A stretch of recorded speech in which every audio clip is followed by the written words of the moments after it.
Steeds groter wordt het aantal mensen dat zich een huisdier aanschaft. Vaak zal dat een gewone kanarie zijn. Maar soms ook een parkiet, een sijs, een kneutje, een zebravink, een Japans meeltje, een pagodespreeuw, een driekleur non of een kardinaal. Er is een grote verscheidenheid van tropische vogels. En zo groot is het aantal liefhebbers dat er al sinds 1933 een bond van vogelliefhebbers bestaat die elk jaar een tentoonstelling organiseert waaraan kampioenschappen verbonden zijn. Hier tonen de fokkers de resultaten van hun eigen teelt. Eigen kweek, zegt men in deze wereld. Bij de kleurkanaries wordt niet op de zang gelet, maar op de kleurschakering.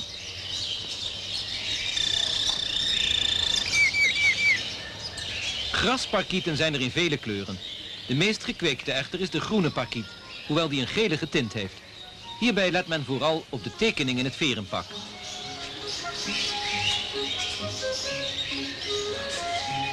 Een bijzonder fraai kleedje draagt deze blauwe grasparkiet.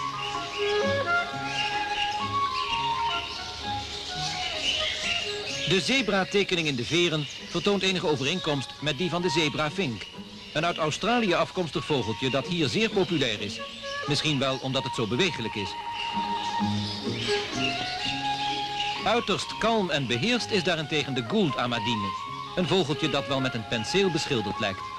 Het is een van de vele exotische vogels die in Nederland met grote zorg en liefde gekweekt worden.